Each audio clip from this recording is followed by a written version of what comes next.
Bamford. Ah, he's on fire.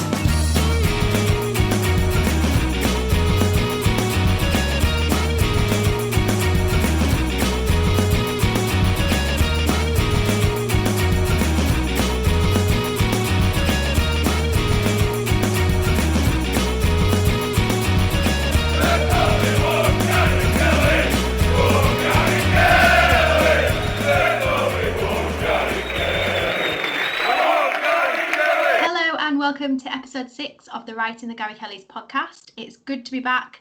On today's panel, we have Birmingham's finest retired bachelor and our LUFC Midlands correspondent, Matt BB. He's joined by Lucy, who we're hoping doesn't crumble again on our game show everyone is talking about, The Wheel of Wootton. And finally, Dan, who's our resident Harry Styles lookalike and is available for bookings, so you can watch him enjoy his watermelons from a safe social distance. How are we doing, guys? Anyone been up to much this week worth sharing? Yeah, not a lot really. Been put into tier 3 lockdown, so there's not really a lot that we can do at the minute. I was going to say, it's a bit of a silly question right now, isn't it? We're not actually allowed to do anything fun. So on today's show, we'll take a look back at Leeds' last 2 games against Wolves and Aston Villa. We've got another instalment of Leeds Around the World, and we'll finish off with the game show that is the talk of Leeds, The Wheel of Wootton. However, before we get started, we just wanted to point you in the direction of something important to our hearts. The Leeds United Supporters Trust have been working alongside 2 local food banks to set up Leeds Fans Food Bank.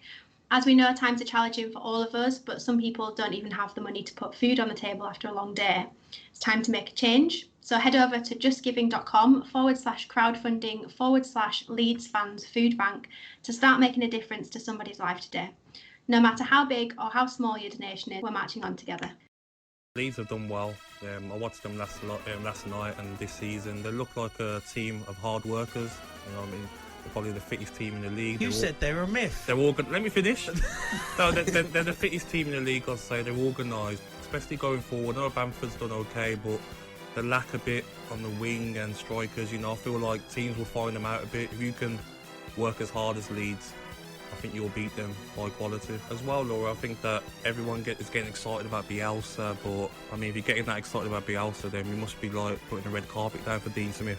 Maybe because he's English, we don't get too excited about him, but what he's doing tactics-wise as well with Aston Villa, he deserves a lot of credit, and I feel like people need to calm down with Leeds United at the moment. So let's look back at our last 2 games, and this section is dedicated to the wonderful Gabby Agbonlahor. A narrow 1-0 loss at home to Wolves on Monday, followed by a spectacular 3-0 away win at the league's informed team Villa on Friday. What's everyone's thoughts on the overall performances this week? Yeah, I think I'll focus on Villa because that was the most recent one first. But I think the performances were good throughout the week. I think at Wolves, for about an hour of that game, we were quite good. We were very good. But obviously, I think you saw that Villa probably were in a little bit of a false position compared to someone like Wolves, because I think once we put the pressure on Villa, they just crumbled in the last half hour. It was lovely to watch, really. Some of the moves that we were doing. Yeah, it was a really good performance. I think everything just went to plan, even when Stroik got booked early on against Villa. You know, Shackleton coming in, and he was brilliant in that role. It just seems like it doesn't matter how many injuries we have, we've got people that can fill in these roles and do them really well. So I think from a spectacle point of view, the Villa game was probably one of the most enjoyable games I think I've watched under Leeds under Bielsa. Yeah, I think we were really unlucky not to come away with at least a point against Wolves. I thought we absolutely dominated the first half. Pretty sloppy second half, giving the ball away too much. But when you look back on the Aston Villa game, it was like the polar opposite. I think I was quite nervous before the game, especially knowing that they're the informed team, and the fact that we did have Coops and Kalvin missing. But I think, yeah, it was one of the best games that we've played for a long time, and I don't think anyone had a bad game. I think Rodrigo, probably his best game in a Leeds shirt, and it's just a start. So, yeah, I think it was a really enjoyable game and something we were all extremely, extremely pleased about. I actually enjoyed both games. I know obviously the Wolves are a bit more of a pain for the fair, but Leeds played well in both games. One of the things I just took away was Marcelo Bielsa after the Villa game said, Patrick Bamford is doing nothing different to what he always does. He's just taking his chances now. And you just wonder if that's going to be the difference this season. If you've got a player like Bamford with somebody as potent as Rodrigo next to him, whether you're kind of looking on to some big things, some big results with that. But excellent play. I think, as Dan said, the fact you have this almost interchangeable sort of squad. I mean, I was worried when Ayling was put in at centre half. I thought he's not really prospered there before, but he really came out. And at the end, apparently he was shouting at the guys. He wanted a clean sheet, so he was taking the real sort of leaders, the real captain's role. So really, really good to be a Leeds fan this week, to bounce back from what you would consider to be quite an unjust defeat against Wolves, where we deserved at least a point, to then just absolutely hammer Aston Villa. Plus, living in Birmingham, it was especially sweet. Can imagine. I mean, your points are obviously on Bamford. He scored 3 goals, 2 absolute cracking goals. The game against Wolves and Villa, they both started fairly similar in that Leeds had lots of chances to go ahead in the first half that we didn't take. And that, with the Wolves game, led to them obviously nicking one late on and us losing that match. Thankfully, we got the first goal against Villa, which I think was huge. So not to be negative, because we did score 3 great goals, but is there an aspect that we actually do need to be taking more of these chances early on, or we're going to risk getting caught out in second halves of matches? Yeah, I think the first goal is key in our games a lot of the time, and probably showed in that game that, like I said, once we got the first goal against Villa, there was only one winner in that game. And against Wolves, I think you just felt in the first half that we needed to score when we were on top, because, they have quite a lot of quality in the team. So there is still that little niggling thing that when, if we go 1-0 down, can we come back? And yes, we've come back in games before, but this is the Premier League now. So it's probably going to be a bit more difficult, because I think in the Wolves game, when we went 1-0 down, I can't really remember us having a chance to get back in it, really. We had a lot of possession, but not much. We didn't really look like penetrating through them again. So yeah, it's and obviously we're not going to be negative though, because the way that we bounced back against Villa proved that, we're not going to go down after one loss. We're going to keep bouncing back. And I think there's a lot to be positive from the last 2 games for sure. This is a bit of a tricky question, given the fact that we actually went on to win the game quite comfortably, but did we miss Kalvin Phillips at all? Is there an element that actually it's fine for us to rest him every now and then, because we can shuffle the pack and still put on a really good show like we did on Friday? I've got to say, I don't think we did miss Kalvin Phillips. I think as important as he is, and as averse as I am to criticising our players, well, apart from some of them, obviously clearly deserve it, but Kalvin Phillips, I don't think was having his best game against us anyway. I think if nothing else, he kind of deserves a break sometimes. I think he'd been away with England. Gary Southgate clearly had ruined him and untrained all of the good stuff that Marcelo Bielsa had trained into him. So I don't think we missed him, really. No, not at all. I think we were probably better in midfield against Aston Villa than we were when we were playing Wolves. It's really hard to put your finger at, but I think you can't underestimate the impact that Costa was having in midfield. Who's got a great range of passing and was all over the centre of midfield as well as out on the wings. And the same for Shackleton, who just did the simple stuff really well. So I don't think we missed him, but I think when he comes back, we'll definitely have that extra dimension. Yeah, I think it is a bit of a tough one, but I don't think we missed him as much as I thought we were going to. I thought the game seemed a bit quicker. I think Kalvin seems to slow it down a bit.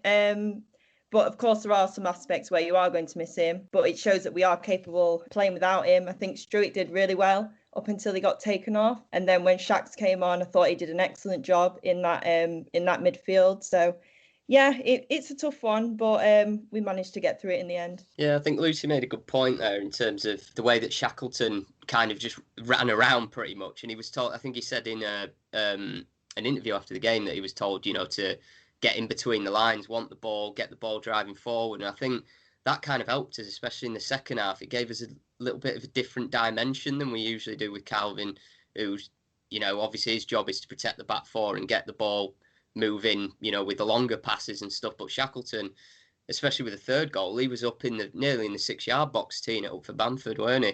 Or interchanging with Costa. And I think it probably shows that we shouldn't be afraid of taking Phillips off sometimes and, going for the game a bit more by getting someone like Shackleton on to drive us forward. But obviously Phillips is very key to Bielsa's system. And I think as soon as he's back, he'll be in playing every game again, won't he? But in terms of that game, I think the guys did brilliant without him. And Matt's touched on it already, but I think let's just take a moment to mention and celebrate really what a player Luke Ayling's become since we've moved into the Prem. Like, not only is he a safe pair of hands at the back, but he's driving forward constantly and helping us create some chances. I mean, he had a joke on social media the other day that he just wants to have one shot a game. He just wants to have a pop. And I think he just brings that kind of personality and the fearlessness that we have as a team that other teams are finding so difficult to play against. It's kind of rooted in players like Luke Ayling. So how important is he to the team right now? Absolutely. He was captain fantastic, wasn't he, against Aston Villa? The goal line clearance, the shouting at the other defenders right at the end that he wasn't going to let any goals and he wanted a clean sheet. But I mean, I think the other side of Luke Ayling, which I really like, is that even the opposition players seem to like him. They will meet him with a smile on their face and he'll help them up after he's chopped them over and they'll be laughing about it. He's just one of these great characters to have on the field, and he just gets better and better. And I'm just going to come out and say this. Surely there is a place in the England squad for Luke Ayling now. I've said it now and I can't take it back. Well, we do need another right back. It's a big call. If we stick him on left back, actually, he'd probably do a better job. But yeah, no, I agree. He's pretty much our rock star, ain't he? So, and I think the system, the way we play, just suits him down to the ground. Chance to express himself, and he's up and down that pitch. I mean, it gives me a stitch watching him. The way that he gets back into his box to defend, but then he's driving us forward. It doesn't matter where he plays on the pitch. He's and I think he's definitely a good standing captain. I thought he did a brilliant job. So we've got Leicester at home up next a week on Monday. They obviously hammered City, but then they went on to lose their next 2 matches against what you would probably say is lesser opposition. They've also got Europa League matches, which they've got one next week before they play us. So how are you fancying our chances against them a week on Monday? It's one of these results, isn't it, that would make a real statement. If you gave Leicester a clear beating next Monday, I think people would sit up and say, no, yes, we have drawn with Man City. Yes, we were so close to draw with Liverpool.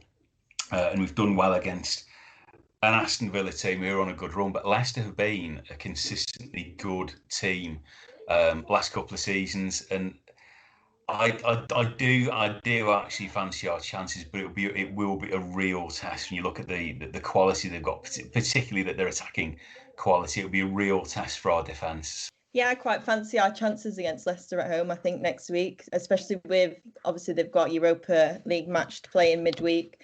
Of course, it's going to be a tough game. Every game in the Premier League, as we've seen, has been tough. But I think, like we said earlier, I think if we got that first goal, possibly in the first half, I think we'd come away with at least a point in that game. So, yeah, I'm really looking forward to next week's game. Yeah, I think it'll be a tough one, that. But it's probably not a bad time to play Leicester just with their fixture congestion. They've got a few key injuries.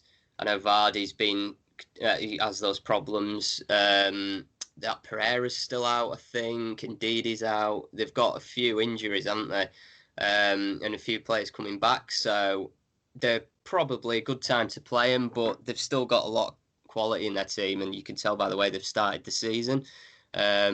So I think, I don't know, I kind of fancy us for most games, to be honest. Even going in against City, you didn't expect much, but then as soon as we start playing, you think, God, we can get something out of this as well. So at the minute, I think we've just got the mentality where we go into every game and think we can probably get something. And, but as with the Wolves game, I'm sure everyone felt a bit down when we lost, but it weren't the end of the world. So I think with Leicester, it's just same as always, and then see how it goes. But I agree with what Matt said. If we can turn Leicester over, that will be a bit of a statement, because they'll be up there. They'll be a top half team, Leicester, this season. So be interesting to see how that one goes. But the Meccas wait for games now this year, don't they? it's another week for that one. So usually it's Tuesday, Saturday. Not getting these Tuesdays getting a break in the anymore. Premier League, aren't we? I know, yeah. And people still reckon we'll burn out as well.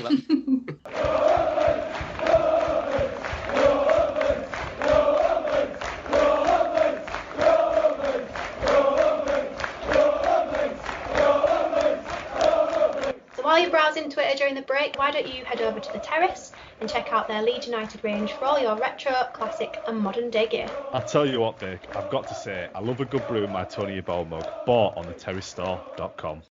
It's now time for Leeds Around the World, the feature which has taken us international, like literally. So far we've had Canadian Leeds United fanatic Michael Maynard join us and Australian superfan Tyler Wakefield. Can you guys hazard a guess at where we found Leeds United from this week? I'm going to say Brazil. Nope. Bosnia and Herzegovina. I'm going to go for Spain.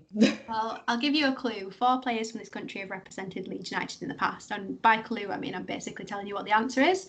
Right. Albert Johansson, Lucas Radebe, Phil Massinger and David Sommer. Oh, South Africa. Hey, he's got it. Got it. Well, let's get to it. Here's our man, Matt McKeith, catching up with Cape Town-based Leeds United fan, Matt Ginsberg. Thanks for joining us today, Matt, on Leeds Around the World. So I guess the first question is, why Leeds United? So it's a funny start, and it comes from my dad. When he was about 10 years old, him and his brother were busy picking teams, and this was in the mid-60s. So just as the Revy era was kicking off, and my dad's brother said, I'm going to pick Man United. My dad kind of looked at the league table, chose Leeds, and it was the most unbelievable decision for him, as we went and won numerous trophies and got to the European Cup final. You know, it became a bit of a hassle. We were relegated when I was 4, and it was quite difficult, especially, being in South Africa, where you can't actually go down to Elland Road and watch your team. And none of the games were on TV, in the days we were in League One.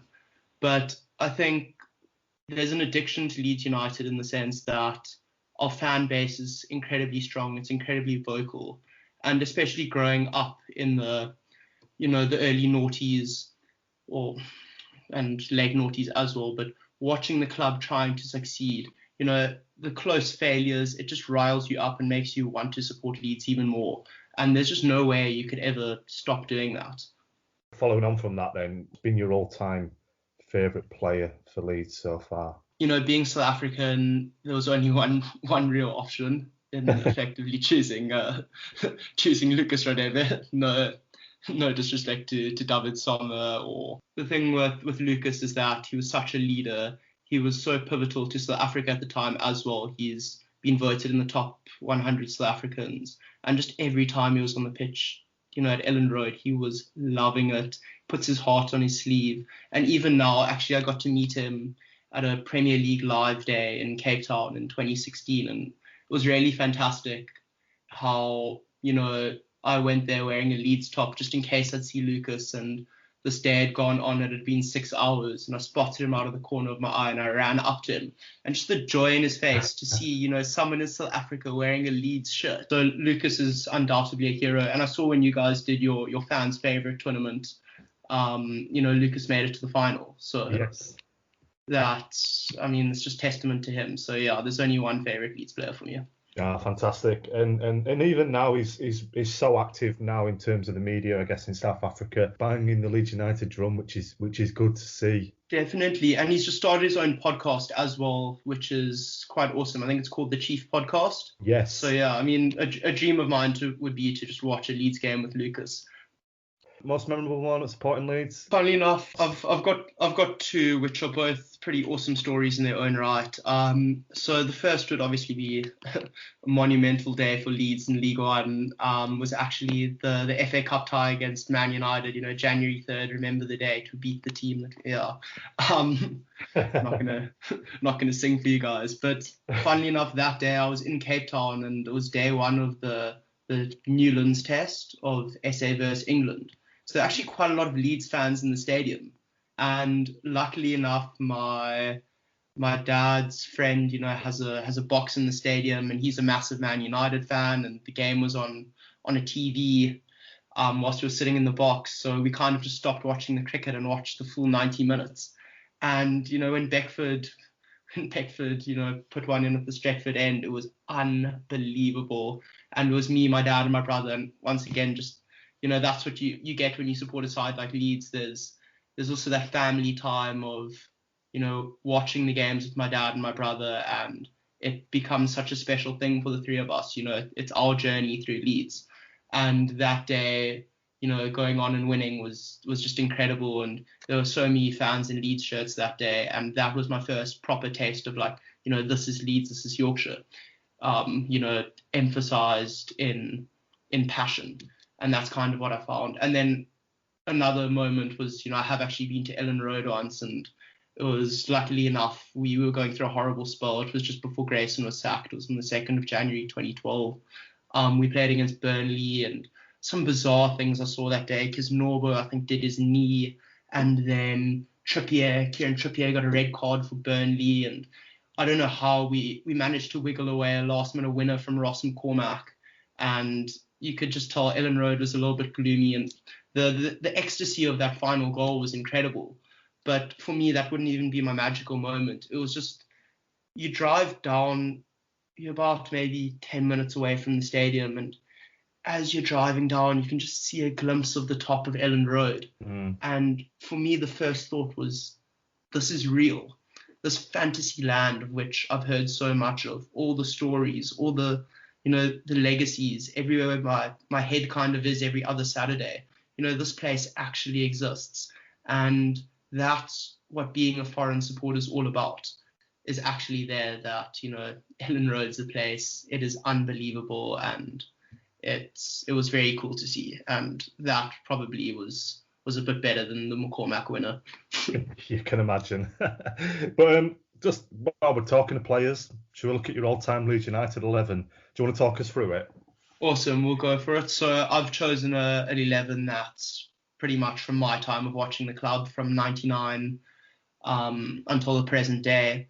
So looking at goalkeepers, and by the way, I've gone with a 4-1-4-1. I mean, I don't think it takes a genius to guess why I put a central defensive midfielder in there. But so in goals, I've gone with Nigel Martin. You probably see him as the best goalkeeper that the club's ever had, and definitely better than anyone we've had in the Football League days, although Paul Robinson does get fairly close. So at left back, I've gone with Ian Hart as well, just an absolute free kick specialist, a bit of a fan's favourite, and all it Leeds, and he was just proper quality. And when you think of Ian Hart, you think of the long sleeve shirt, whipping one in from 35 yards out, and that's he has to be there. At right back, I've gone with Luke Ayling, and that's just also a testament to the fact that he's done so well, and he's so much more than a player we got for less than £1 million from Bristol City. What he's done for Leeds United in terms of getting the fans together. In terms of what I can only imagine is a huge dressing room presence. You look at like that interview he gave after Nottingham Forest away last year, when he was just so emotional, and you think about how obviously he's a very good footballer, but how much that kind of emphasizes Leeds. He cared as much as we did. He knew that could have been a really big dent in our promotion chase, and I think he is Leeds. Sort of thing to go. My two centre backs, one will be quite controversial. I've obviously gone with the Chief, and he's going to captain my side. I don't think I need to talk more about him. I've said so much already. Just an absolute hero and legend. Yeah, I'd be surprised if you didn't include him. No, first name on the team sheet. And then my other centre back, a bit controversial, but I've gone with Pontus Jansson. Okay. The thing with Pontus Jansson is that, and it's a similar story to Pablo Hernandez, but they both came in that Gary Monk side where we'd just been dead on bang average for about 4 or 5 seasons. The club was not going in the right direction, and all of a sudden you brought in Pontus, and he just fought for everything, every single header. He'd score and he'd dive into the away fan section, and he he really cared a lot, and he was a bloody good footballer as well. So, Pontus Jansson does make my side, and my CDM is obviously going to be Kalvin playing quarterback and, pulling the strings and making a tackle and then pinging one 45 yards. But Kalvin's just incredible. Onto my centre mids, I had to kind of decide between Click and Johnny Howson. I love Johnny Howson, and he was fantastic. And, as a youngster who captained us at about age 21, he was very good, and he gets a notable shout out. But just the way in which Click's just taken like a duck to water in the last 2 seasons. He came back from that loan spell, and he just wanted to be Leeds. He's just like very unconventional, and he's one of the smartest footballers, and he's Premier League class. And my more advanced attacking central midfielder is going to be Pablo. He's been our best player since we've been relegated in 2004, undoubtedly. And the only reason why he hasn't been player of the season every single year is by virtue of the fact that Chris Wood scored 30 goals in that Gary Monk season. But Pablo he's a magician. He's special. Every single time he gets the ball, he's going to do something. And to be honest, if I was any manager in the world, I'm putting Pablo in my side, just purely because he's got a brain like no other. My wingers are from an era of which I haven't actually had any players yet. And I've gone with Snoddy on the right.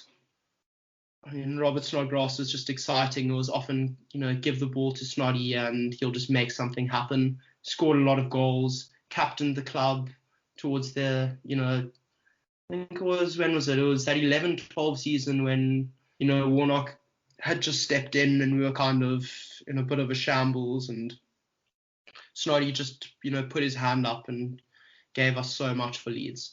On the left, Maxi Gradle, very, very exciting. He scored, I think it was 18 goals that 2010-11 season from the wing.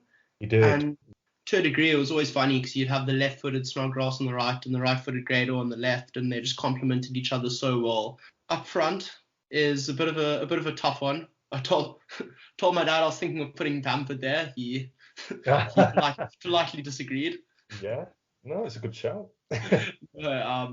But I've gone with Jermaine Beckford up front. I don't think there can be too many arguments with that. Yeah, I think when you went with the one up top, I was thinking you've cut yourself short there, because we've had some great strikers over the years. If you want to ask who's managing them, I think I don't think I need to tell you. Go for it.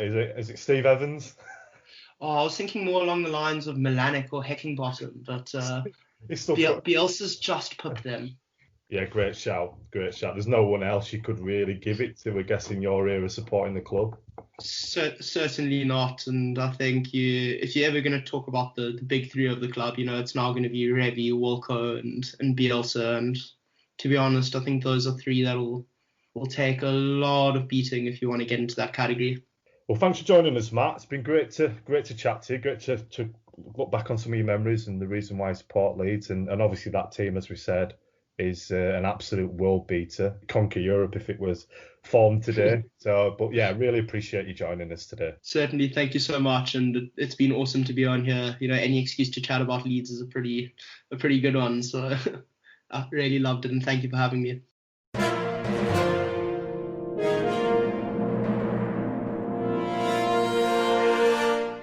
The Wheel of Wootton.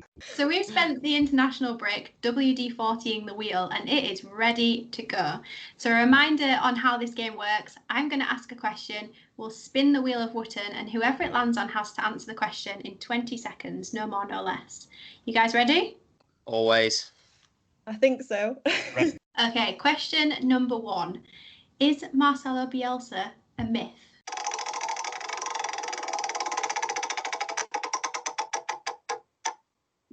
It's Lucy. Right, I'm not going to crumble this week. Of course, Bielsa's not a myth. If we've seen what we've done over the past year with promotion, us battering Villa at the weekend, I don't understand how anyone can dare turn around and say Bielsa is a myth. Oh, still very swift within that 20 seconds. Straight to the point.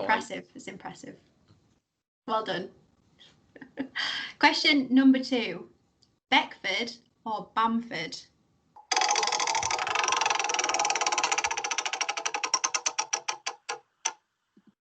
Dan. Oh, Beckford or Bamford, it's like picking between your twins, ain't it? I would probably have to punt for the man of the moment, Patrick Bamford, for his stunning strike into the top corner. You know what? I'm gonna say it. I think he's been through us. He's earned the promotion. Unlike Beckford when he left, Time's Bamford's up. still with us. Very good. Oh, missing. I need to keep it closer around the time next time. Get my closing statement out there. I bet we can't guess who this next question is going to go to. Third and final question. So last time Leeds were promoted to the Premier League, the following season we finished 4th, which is obviously currently where we sit. So where will Leeds finish this season?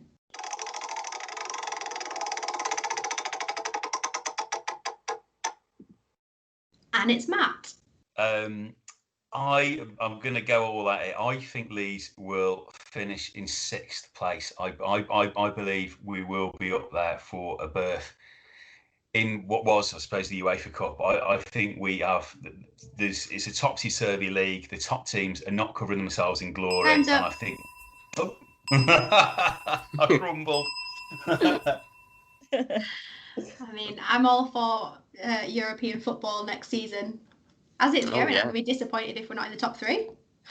Oh yeah, European tour for sure next season. If you'd have asked me a Friday night where we'd finish, I'd have said top of the league. So yeah, I think once after a few beers, you think you can finish anywhere, can't you? I mean, we're definitely in the honeymoon period, aren't we? I think one thing I was talking about earlier was how, as a fan base and in our entirety, we're just so determined to enjoy every second of this season because we've waited so long for it.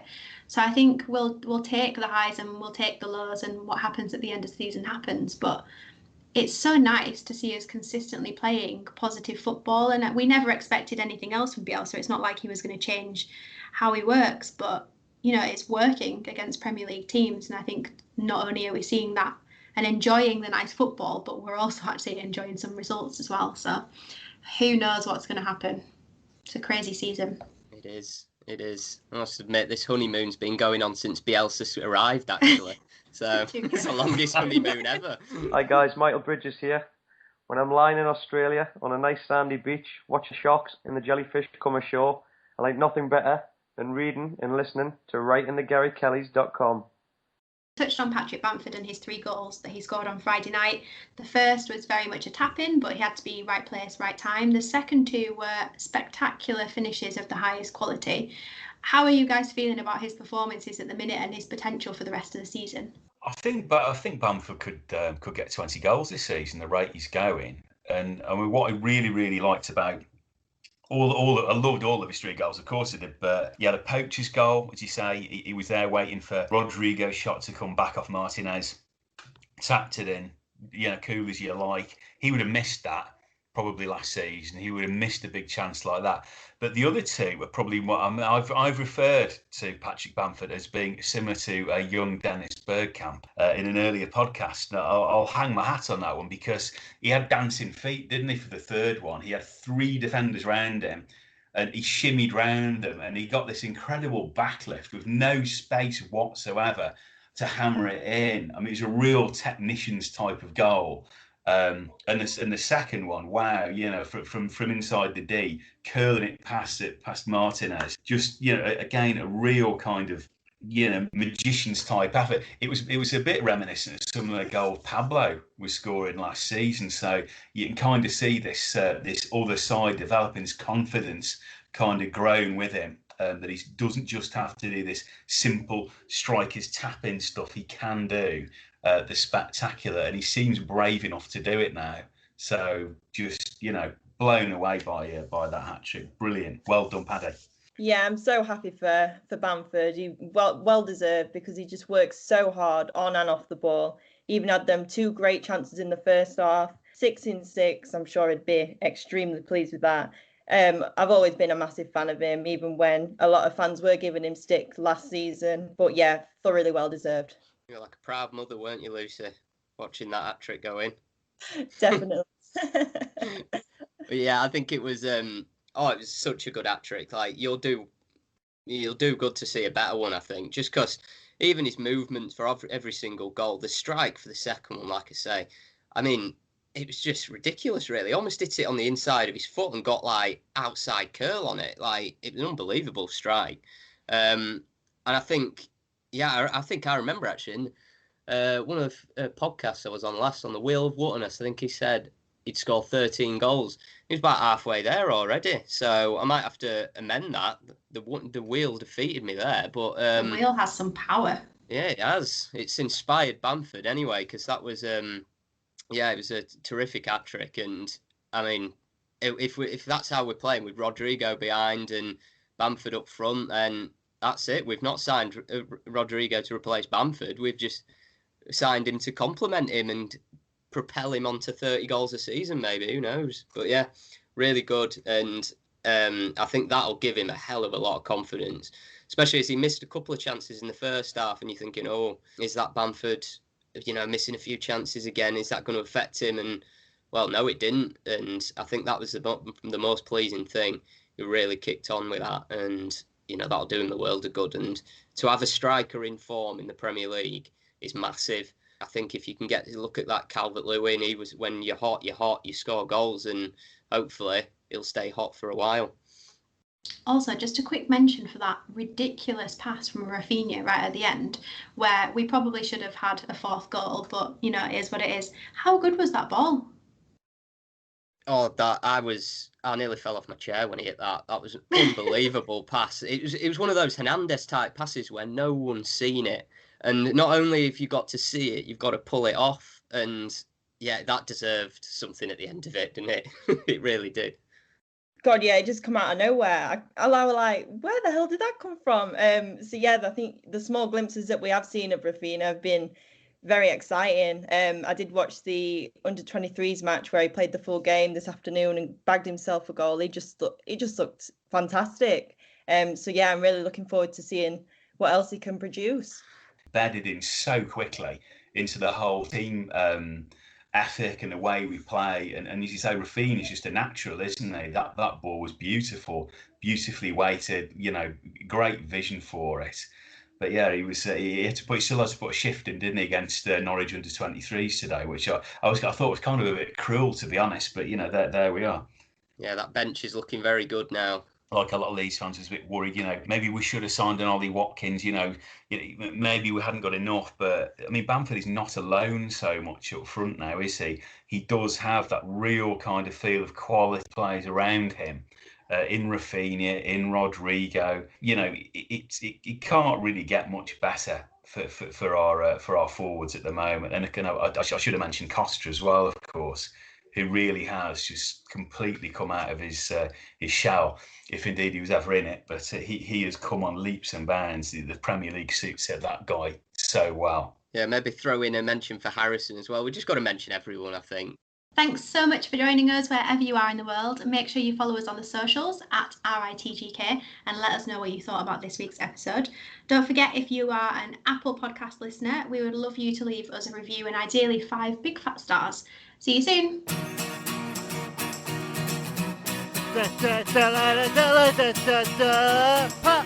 Bamford. He's on fire.